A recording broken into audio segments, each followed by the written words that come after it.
أفرمي شيء إلا قولكاني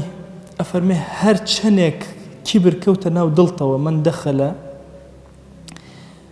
قلب امرئ من الكبر أفرمي كمك لكبر چنك شيء توزق لكبر چونا ودلطة إلا نقص من عقلي مقدار ذلك أفرمي إلا بأندازي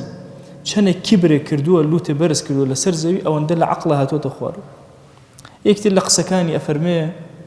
زور آقاتان لبين شد به إن ظلمت فلا تظلم أجر ظلم اللي كراته ما تشوف فيري ظلم بو ظلم كراوه تمام كشيك من هي لإنسانة أو إنساني زور ظلمي لأكره مثلا منال زور ظلمي لأكره لمنالية دواي كسيكي ظالم درس أو صفته ورقري بوي لبن ماليك مثلا جاري واه سير أكي كسيكوا بجدوي أخره ظلمي لأكره مجاربي بيانه دواي كسيكي زور ظالمي درند درس إيه ما فكاني خوي بو ورقريته كأو هلايكي زور قورية صفتي إسلامي حقيني بسر أوي ظلم اللي كراوة يان أفرمي كسك خيانتي لي بكريد واي فير أبي خيانتك أفرمي أقال لي بإن ظلمت فلا تظلم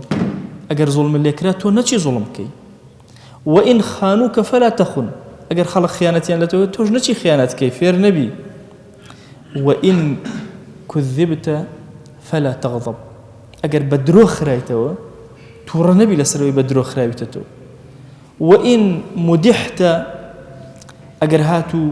مدح كراي خود ببرز نبي لود برز نبي وتصور كيك مدح كراوي تو أو أنا إترتو ضلت خوش بيو فلا تفرح يعني توشي فرح ولود برزي بهوي أويك مدح كراوي وإن ذممت فلا تجزع أجر زمش كراي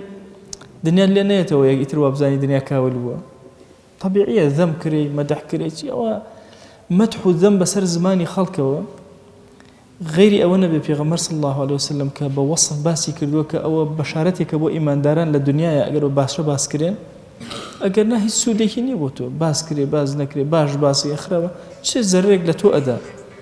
بوي أفرمي دائما أجر زميان كردي أجر خراب باسيان كردي فكر بما قيل فيك بير كرو لويك برامبر بتو وتراو أجر راستكن توبك بقرر ولا إخوة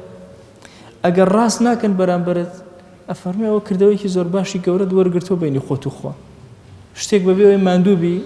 طاعتكاني كسكي برامبرها تو بوتو على بوي هيج بيو مدى بوي كذم أكري باس أكري نار حد ما ببي